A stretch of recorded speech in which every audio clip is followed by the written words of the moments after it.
இருந்தால் தானே நெயில் பாலிஷாக போட முடியும். ஏமா அப்படி தானேம்மா? நீங்களாம் போடுறவங்க தானே? நான் போடுறவங்க அதனால கேட்டேன். ஆக கீழே விழுந்த நகத்தை எடுத்தா நெயில் பாலிஷ் போடுவீங்க? சத்தியத்திலிருந்து நீ கீழே விழுந்தீங்கன்னா அது மாதிரி ஆகிடுவே, ஜாக்கிரதை சொல்ற. இறை பற்று, இயேசு மேல வச்சு பற்றுக்கு ஒரு பாட்டு. நீரின்றி மீன் சிறிது வாழும் இயேசு, நீரின்றி நான் சிறிதும் வாழ்தல் அறிவு. நான் அழகா சொல்றாரு. மனசனுடைய தாழ்மையை பத்தி ஒரு குறள் சொல்றாரு. தாழும் தலை தட்டே தன்மதிப்பில் ஓங்கியது, தாழ்மையில் உண்டோர் நிறைவு. தராசுல எந்த தட்டு கீழே தாழுதோ அதுக்குள்ளதான் அதிக மதிப்பு இல்லையா? வாழ்க்கையில நம்ம தாழ்மையா இருந்தா அதுலதான் உயர்வு இருக்குன்னு சொல்றாரு. இது மாதிரி ஏராளமா அருட்குறளை நான் பதிப்பிக்க முயன்று கொண்டிருக்கிறேன். அவர் மகன் கிட்ட கொஞ்சம் அனுமதி வாங்கி கொஞ்சம் ஸ்பான்சர்ஷிப் கேட்டு இந்த அற்புதமான நூலை அவர் பதிப்பிக்க, என்னை அவர் எப்போவும் ரொம்ப உன்மூலமாக கிறிஸ்தவ இலக்கியம் எதிர்காலத்தில் பெரிய இது வளரும். மைக்கேல் ஃபாரடே கட்டிலங்காலைன்னு சொல்லுவார். அப்போ எனக்கு 35-40 வயசு ஐயா கூட இருந்தப்போ கட்டிலங்காலைன்னு. இப்போ நானே ஆடுகிற நாற்காலி மாதிரி இருக்கிறேன். அதனால் எப்படியாவது அருட்குறளை வெளியிடணும்னு பார்க்குறோம். ஆக இது மாதிரி இன்னும் கீர்த்தனைகள் பற்றி உங்களுக்கு சொல்ல வேண்டியதில்லை. இன்னொன்று தெரியுமா உங்களுக்கு? சீர்திருத்த திருச்சபையினுடைய தனி சொத்து தான் கிறிஸ்தவ கீர்த்தனைகள். கத்தோலிக்கர்களுக்கு வேற விதமான நல்ல தமிழ் இசை பாடல்கள் பாடுகிறார்கள். ஆனால் இந்த கீர்த்தனைகளை கடந்த 200-300 வேதநாயக சாஸ்திரியார் தொடங்கி பாடுறதுல புரொட்டஸ்டன்ட் சர்ச்சினுடைய தனி சொத்து. கத்தோலிக்க சபைகளோ பெந்தகோஸ்த சபைகளோ இதில் ஒன்றும் கை வைக்க முடியாது. ஏனென்றால் இதை பாடிய எல்லாரும் பெரும்பாலானவர்கள் இறையியலாளர்கள், வேத சாஸ்திரிகள், வேத விற்பனர்கள். வேதநாயக சாஸ்திரியார் முறையா இறையியல் அந்த ஸ்வாட்ஸ் இவர்கிட்டையும் ஜான் இன்னொரு இவர்கிட்டையும் படித்தவர். இமயம் 91 வயசு வரைக்கும் வாழ்ந்த ஒரு பெரிய இமயம். பவுல் நம் காலத்து பவுல போஸ்தலன்னு சொல்லலாம், இலக்கிய பவுல போஸ்தலன். அவர் வேதநாயக சாஸ்திரியாக தான் இந்த கீர்த்தனைகளை தொடங்கி வச்சார். அந்த காலத்துலலாம் சிஎல்எஸ் முதல்ல புத்தகம் போடும்போது வெறும் வேதநாயக சாஸ்திரியார் கீர்த்தனைகள் மட்டும்தான் இருக்கும். அவங்க பாட்டு எழுதி கூட சில வாக்கியக்காரர்கள்னு இருப்பாங்க, அவங்க கிட்ட கொடுத்து டியூன் போடுவாங்க. தாவீது பாட்டு எழுதி, உங்களுக்கு தெரியுமா? நிறைய பேருக்கு நிறைய விஷயம் தெரியாது. தாவீதே தானே இசை போடலை. தாவீது எழுதி யாருக்கு ஒப்புவித்த சங்கீதம்? ராக தலைவனுக்கு ஒப்புவித்த சங்கீதம். அது மாதிரி வேதநாயக சாஸ்திரியாரை ஒப்புவிச்சிருவாரு, அவங்க போடுவாங்க. அது மாதிரி சாமுவேல் ஒரு லுத்திரன் போதகர், என் மீட்பர் உயிரோடு இருக்கையிலே எனக்கு என்ன குறை உண்டு நீ சொல் மனமே பண்ணுவார் அவர். அப்புறம் பால்மரையர், மரியான் உபதேசியர், அவர் தான் கர்த்தரின் பந்தியில் வா சகோதரா கர்த்தரின் பந்தியில் வா. அதுக்கு ஒரு கதை இருக்கு, அதை பற்றிலாம் நான் நிறைய சின்ன சின்ன கட்டுரைகளை எழுதியிருக்கிறேன். பெரியண்ணன் நான் முதல்ல பாடின எத்தனை நாவால் துதிப்பேன் சவராயன். அண்மை காலத்தில் இந்த விபாகா சுந்தரையா நிறைய கீர்த்தனை, டாக்டர் தயானந்தன் பிரான்சிஸ் அற்புதமான கீர்த்தனைகள், என்னுடைய குருநாதர் பேராசிரியர் பொன்னா சத்யசாட்சி என்ன மாதிரி பாட்டு. ஆவியை அனுப்பும் ஐயா அடியார் குமார், ஆவியை அனுப்பும் ஐயா கூவி அழைக்கும் எங்கள் குறைகள் அனைத்தும் போக, கூவி அழைக்கும் எங்கள் குறைகள் அனைத்தும் போக, மேவி இவ்விடம் வந்தம் மீது கருணையாக ஆவியை அனுப்பும் ஐயா. இன்னொன்னு அவர் ஒரு ஓமேஜ் எப்படி சொல்றாரு பாருங்க. எங்களை நொறுக்கும் ஐயா ஏசையா நீர், எங்களை உருக்கும் ஐயா தங்க முக சாயல் தங்கும் வரை உருக்கி, தங்க முக சாயல் தங்கும் வரை உருக்கி, இங்கித உருவாக்கி இதயத்தில் ஒளி செய்யும் ஆவியை அனுப்பும் ஐயா. எங்களை எப்படி உருக்கணும்னா, பொண்ணை உருக்கும் போது அந்த பொண்ணு தட்டா என்ன பண்ணுவானா, உருக்கி உருக்கி உருக்கி உருக்கி பார்த்துக்கிட்டே வரணும். அவனுடைய முக சாயல் அந்த உருக்குறதுல தெரியற வரைக்கும் உருக்குவானா. இவரும் கேட்கிறாரு, ஆண்டவரே எங்களை உருக்குங்க, உங்க முக சாயல் எங்ககிட்ட தெரியணும். உங்க சாயலை படைச்சேன்னு சொன்னீங்க, அந்த சாயலை இழந்துட்டோம். அந்த சாயல் தெரியற வரைக்கும் உருக்கி உருக்கி உருக்கும் நொறுக்கும் உருவாக்கி நிரப்பும்னு பாடுறோம் இல்லையா, அதான் அந்த கீர்த்தனைகளை கொண்டு வர. ஆக இப்படி அற்புதமான கீர்த்தனைகள். சுய அதிகார ஒரு பாட்டு, கடவுள் உலகத்தை படைச்சது ஒரு கீர்த்தனை.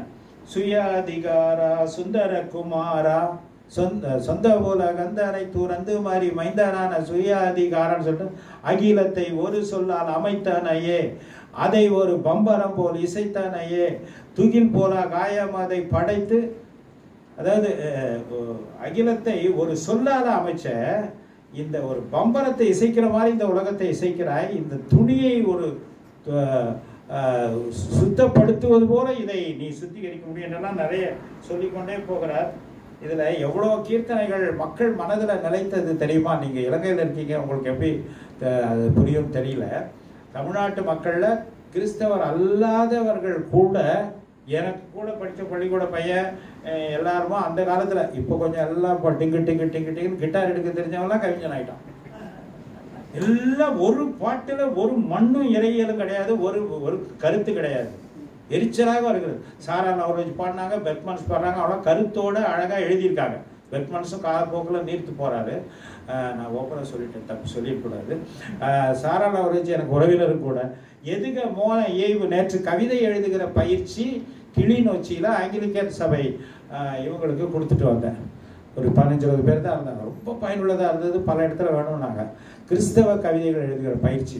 அதில் அவங்க என்ன அழகாக பாடினதுனால இந்துக்கள் கூட ஏன் அப்போவே சொல்லுவாங்க, காலேஜ் ஸ்டூடெண்ட் முடிச்ச என் கூட காலேஜ் படித்தவரெல்லாம் நான் எங்கே ஏய் அந்த தந்தானை துதிப்போ பாடுறா மைக்கேல் அப்படின்வாங்க.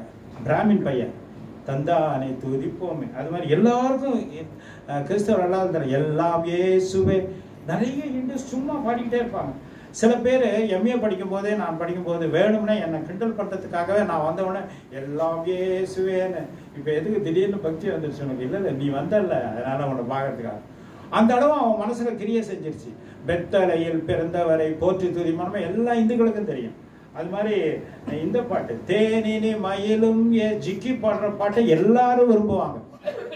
அந்த வகையில் பிரதர் டிஜிஎஸ் தினகரனுக்கு அவன் கோடி கும்பிடு போடணும். அவர் ஒரு காலகட்டத்தில் கீர்த்தனைகளை பரப்பினார். சுகமளிக்கிற ஒளி செஞ்சாரோ இல்லை, கீர்த்தனை ரொம்ப பரப்பினார். நிறைய பிராமணர்கள், அரசாங்க அலுவலர்கள் அவங்க மதிய உணவு நேரத்தில் அவர்கள் இந்த கீர்த்தனைகளை, அதுவும் டிஜிஎஸ் பாடுற கீர்த்தனைகளை கேட்டுக்கிட்டே இருப்பாங்க. எனக்கு தெரியும், என்னுடைய ஃப்ரெண்ட்ஸ் வேதநாயக சாஸ்திரியார், பாகவதர் சாஸ்திரி இப்போ இருக்காரு, 85 வயசு. அவர் மகள்லாம் ஊழியம் செய்கிறாங்க. அவர் பாடுற பாட்டை கேட்பாங்க. கீர்த்தனைகள் அந்த கிறிஸ்தவர் அல்லாத உள்ளங்களை ஊடுருவக்கூடிய ஆற்றல் படைத்தது. பெனட்ரேட்டிங் எஃபெக்ட், த ஹோலி ஸ்பிரிட் இல்லைன்னா அந்த மாதிரி ஊடுருவ முடியாது. கிறிஸ்தவ இலக்கியங்களை சாதாரணமாக நினைக்காதீர்கள். அதுக்காக நான் பரிந்து பேசாவிட்டால் வேற யார் பரிந்து பேசுவார்கள் என்று அந்த வைராக்கியத்தோடு பேசுகிறேன். நாட்டுப்புற பாடல் மட்டும்லாம் கிறிஸ்தவ கீர்த்தனை வந்திருக்கு. பெத்தலகே பூரோரும் சத்திரத்தை நாடி, அது நாங்களாம் எங்கள் காஞ்சிபுரத்தில் மாட்டு வண்டியில் ஏறிக்கிட்டு சத்தியசாட்சி ஐயா எங்கள் இவர் இதை அடித்து அந்த வில்லு பாட்டு மாதிரி அடிச்சுக்கிட்டு பாடிக்கிட்டே ரோட்டில் போவோம். புத்தியாய் நடந்து வாருங்கள், திருவசன பூட்டை திறந்து பாருங்கள். இவர் சேர்வை வேதநாயகருடைய பாட்டு.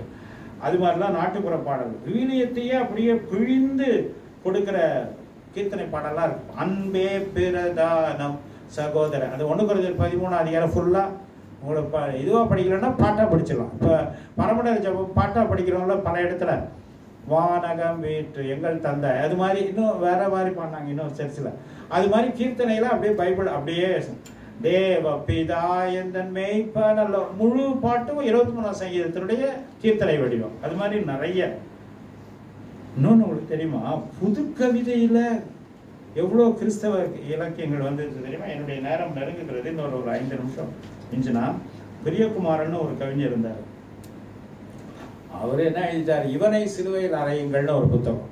அதில் தேவகுமாரனே, அன்றைக்கு நீர் 5 அப்பம் 2 மீன்களை கொண்டு 5000 பேருக்கு உணவளித்தீர்.